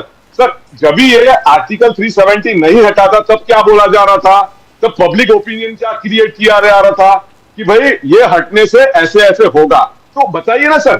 सर जब इन्होंने कहा था कि बाहर से काला धन आएगा, जब बाहर से काला धन लाया जाएगा, तो वो छोड़िए सर 15 लाख रुपए की बात नहीं कर रहा हूं, टेररिज्म खत्म होगा सर, टेररिज्म खत्म होगा ऐसे बोला था। बाहर से काला धन जब आएगा बोला था, और टेररिज्म तकरीबन सर नीचे तो आया है, सर नीचे तो आया ना, इंसिडेंट्स कम हुए ना। It's been after a long time there an incident like Pahalgam is taking place sir. 1-1.5 साल के बाद हुआ। Pulwama was in 2019, that was in 2018, 2017, 2018 sir. 2019 के बाद हुआ ना। बोला था सर राजीव जी, 2014 में बोला था सर, बोलने में क्या खत्म होगा। बोलने में क्या जाता है सर? भरत सोनी साहब, you also know it. Pradeep भाई 1 second, it's a political statement, it's a political statement. Election के दौरान आप क्या क्या बोलते हैं? Like for example right now let me tell you very frankly, I am sure अभी प्रदीप जी व्यास जी से कुछ पूछेंगे, लेकिन उसमें मैं थोड़ा सा अपना भी ऐड कर देता हूं। For example Vyas ji will not agree with me, Maharashtra treasury is empty, we are in a bad state, we need credit from the centre which is due to come. 25 अगस्त के बाद अगर मान लीजिए, अलबत्ता कोई प्रॉब्लम नहीं होगी, let's be very clear, Nirmala Sitharaman ji ने अगर फंड रिलीज नहीं किया, हालत खराब होने वाली है सर। लाड़की बहन योजना ने सारी योजनाओं को ठप कर दिया है, तो sir that's an election gimmick, what do you do? UBT मोर्चा निकाले आपके खिलाफ, Uddhav Bala sahab Thackeray 11th of August मोर्चा अगेंस्ट टेंटेड मिनिस्टर्स जी। आगे जाके उनका कहना है कि एकनाथ शिंदे जी जाके प्राइम मिनिस्टर से मिले, एकनाथ शिंदे जाके अमित शाह जी से मिले, आदित्य ठाकरे उद्धव ठाकरे दोनों कहते हैं nothing is right within the Mahayuti में बहुत बड़ा दरार हो रहा है, क्रैक हो रहा है। इतना क्रैक हो रहा है कि बीएसटी चेयरमैन में देवेंद्र फडणवीस जी और एकनाथ शिंदे जी का झगड़ा हो रहा है कि कौन चेयरमैन बनेगा। छोटे छोटे सर 2 अपॉइंट हो गए थे सर, अजीत जी 2 लोग सोनी जी appoint जागृत हो हो गए थे। गए, सोनी जी जागृत हो गए। बोलिए बोलिए व्यास जी। नहीं मुझे कुछ नहीं बोलना है सर, मैं जागृत ही हूँ ऐसा सर। है नंबियार जी, आपने 2-3 बातें कही। हाँ हाँ, क्या हमारे गठबंधन के सर्वोच्च नेता को जाकर के दिल्ली में मिलना गुनाह है क्या? अरे अगर एकनाथ राव जी शिंदे जो एक अपने पार्टी के प्रमुख नेता हैं, वो जाकर के गठबंधन के प्रमुख नेता प्रधानमंत्री मोदी जी से मिले परिवार के साथ, तो कोई गुनाह है क्या? नंबर 1, अब वो यूबीटी के पास मोर्चा निकालना, रोज सुबह संजय राउत जी से कुछ भी बुलवाना, यही काम बचा है। अब वो टेंटेड मिनिस्टर, तो टेंटेड मिनिस्टर की व्याख्या अगर वो करेंगे तो अपने इतिहास में जाएंगे, तो शायद उनके लिए जवाब देना मुश्किल हो जाएगा। खैर, आज उनका कोई प्रवक्ता सामने नहीं है, मेरे भाई कांग्रेस के भरत भाई हैं, इसलिए मैं उसके डिटेल में नहीं जाना चाहता, बाकी उसका जवाब भी हम दे सकते हैं। तीसरी बात बीएसटी को लेकर के आपने कही, तो बीएसटी को लेकर के जो है वो एक प्रशासनिक तो एक प्रक्रिया थी, उसमें ऐसा कुछ नहीं था कि कोई आपस में अनबन है फडणवीस जी के और एकनाथ राव जी शिंदे के बीच में। कुछ दोनों नेताओं ने क्लेरिफाई कर दिया। यहाँ तक फडणवीस जी ने कहा कि मैं कोई म्युनिसिपल लेवल पे या बीएसटी लेवल पे कोई डिसीजन नहीं लेता, और एकनाथ राव जी ने कहा कि भाई ये जो है एक प्रशासनिक प्रक्रिया है, सामान्य प्रशासन विभाग इसमें ऑर्डर जी। लेता है, लेकिन नगर विकास मंत्रालय को भी उसमें सलाह लेनी चाहिए। कहीं न कहीं थोड़ी सी टेक्निकल चूक हुई है, इसका मतलब ये नहीं कि दोनों नेताओं के बीच में अनबन है या कोई तनातनी सर, है। अगर अनबन है भी तो क्या हो गया? वाली बात है। नहीं व्यास साहब, why you being so defensive? अगर अनबन है तो क्या हो गया? दे मगर BST are both very strong, Pradeep ji, they are both very strong leaders. Difference of opinion can be there, why और नॉट? बीएसटी के इतिहास में, मतभेद बीएसटी के इतिहास में 2 अपॉइंटमेंट लेटर नहीं निकला था। कहीं न कहीं थोड़ा बहुत मतभेद तो होना ही चाहिए, नहीं तो एक पार्टी हो जाती, मर्ज हो जाता। I agree. नहीं, बट अपॉइंटमेंट लेटर 2 निकलना, व्यास जी, बीएसटी के इतिहास में 2 अपॉइंटमेंट लेटर एक दिन में नहीं निकला है एक चेयरमैन के। राजीव जी, मैंने- बात मैंने- ऐसे मैंने नहीं आपसे है explain किया, राजीव नंबियार जी, प्रदीप जी। ये appointment letter issued by general administration department is definitely a proper way out, but urban development department के सेक्रेटरी साहब ने भी अगर कोई इस चीज में किसी चीज को निकाला है तो तुरंत सारे लोग एक्शन में आए हैं और उसका रास्ता निकाल लिया उन्होंने। जी, No, sir. सोनी Sir, साहब कुछ sir, बोल रहे I थे। will talk to. I will give my बोलिए, my बोलिए। बोलिए, सर। सर देखिए सर, बीएसटी के अंदर क्या है सर, बहुत बड़ा भ्रष्टाचार है सबसे पहली बात। और सर बीएसटी का अर्बन डेवलपमेंट के अंदर आता है, उसके तहत एकनाथ शिंदे जी ने उसका ऑर्डर इश्यू करना चाहिए। लेकिन सर देवेंद्र फडणवीस जी के जो नजदीकी लोग हैं, उन्होंने पर्पसली ये ऑर्डर निकलवाया, और वो जोशी जी ने she refuse to accept because she knows. Sir अभी थोड़े दिन पहले जो कल रिटायर हुए जो बीएसटी के, आज बीएसटी दिवस है, बीएसटी दिवस है। बीएसटी की स्थापना हुई थी 1929 में, लेकिन उन लोग का 25 या 27 जुलाई को उनका स्थापना हुआ था, लेकिन बीएसटी डे मनाया जाता है 7 अगस्त को। तो सर बीएसटी में जो भ्रष्टाचार है, जिस प्रकार से, उस भ्रष्टाचार को खत्म करना किसी भी एडमिनिस्ट्रेटर के लिए बड़ा मुश्किल है। तो ये लोग ऐसे ही लोग को बिठाते हैं। सर अभी थोड़े दिन पहले वो चंद्रशेखर या जो कोई अभी रिटायर हो गए, उन्होंने इतना अच्छा किया कि मैं ये करूंगा वो करूंगा, उस दिन ये नहीं बोला कि मैं 13 दिन के बाद रिटायर होने वाला हूं। सर उनका विजन और उसका हम लोग देख के ऐसा दंग रह गए कि ऐसा आदमी भी यहां पर है। कल जाके पता चला कि he was on A verge of retirement and he could do nothing. Sir आप देखिए, आज बीएसटी के अंदर सर जो अपॉइंटमेंट ऑफ ड्राइवर्स का है, बस एक्वायर करने में जो है, चाइना की बसेस लाने में है, और सर देखिए जिसको कॉन्ट्रैक्ट दिया है वेट लिस्ट का, उसने सब कॉन्ट्रैक्ट दिया है। सर गवर्नमेंट के कॉन्ट्रैक्ट में किसी भी को सब कॉन्ट्रैक्ट देने का ऑर्डर नहीं है सर, उसको इट इज अनएक्सेप्टेबल। लेकिन वो सब कॉन्ट्रैक्ट के भी सब कॉन्ट्रैक्ट दिए। सर कुर्ला में एक ड्राइवर ने एक्सीडेंट कर दिया, उस ड्राइवर को ट्रेनिंग कितने दिन की दी थी? सर ये लोग सस्ते में सस्ता ड्राइवर लाते हैं और उस ड्राइवर को सिर्फ 1 दिन की ट्रेनिंग। सर हर ड्राइवर को बीएसटी के अंदर 2 महीने की ट्रेनिंग देनी पड़ती है। और ट्रेनिंग सर कोई भी ट्रक चलाने वाला बस चला लेगा ऐसे नहीं है, क्योंकि वो बस स्टॉप पे जाके रुकना है, उसको पैसेंजर लेने तक उसको देखना है उसके बस में, उसके बाद चलाना है। ये सारी बातें ड्राइवर के ट्रेनिंग में। लेकिन ये सब एक बड़ा भ्रष्टाचार है। और जो सर डिपो की जितनी लैंड है बॉम्बे में, 27 डिपो थे, उसमें के 4 डिपो इन लोगों ने बेच दिए और उसका पैसा कहां गया पता नहीं है। जी इसलिए ये कंफ्यूजन जो था वो अभी क्या है सर, सुशील जी वो बता नहीं पाएंगे क्योंकि वो उनके उनके एकनाथ शिंदे जी के अंडर अर्बन डेवलपमेंट आता है और बीजेपी वाले उनको वो पूरी सत्ता देना नहीं चाहते, वो कैसे बताएंगे ना, क्योंकि अलायंस का धर्म है। तो लेकिन सर एक चीज है, सबसे बड़ी बात यह है कि जहां तक बीएसटी का प्रश्न है, एमएनएस महाराष्ट्र नवनिर्माण सेना taken up this issue last year बहुत जबरदस्त तरीके से, जहां पर उन्होंने कहा था कि बीएसटी के जो पुराने एम्प्लॉइज हैं, जो बस ड्राइवर्स हैं, जो बसेस हैं, जिस प्रकार उनको ट्रीट किया जा रहा है बिल्कुल गलत तरीका है। आप नए कॉन्ट्रैक्टर्स को आप कॉन्ट्रैक्ट दिए जा रहे हैं, they are not answerable to anybody, they drive recklessly, nobody cares exactly what their training is, how many years of experience do they have and so on and so forth. So BST was an Rajiv ji salary 16,000, yes sir 34,000 की salary permanent को मिलती थी, उसमें से ये लोग 16,000 ही देते हैं उसको और वो बाकी का पैसा सारा वो तो वेटलिस्ट वाला लेके जा रहा है। So all I'm saying is, at the end of the day, it is everybody's responsibility, including that of the Congress, because you are pointing it out, and the Eknath Shinde Sahab, because I know he cares very much for Mumbai, and Devendra Fadnavis Sahab, and everybody else, that an institution like BEST should not be allowed to fall apart. Because at the moment what is happening, व्यास साहब अगर आप इस पे कुछ रोशनी डालें, ये कहा जा रहा है कि some people are looking at all the properties owned by BEST. BEST की जो डिपोज हैं वगैरह वगैरह, they are located in prime locations. So is there something like that, sir? व्यास साहब,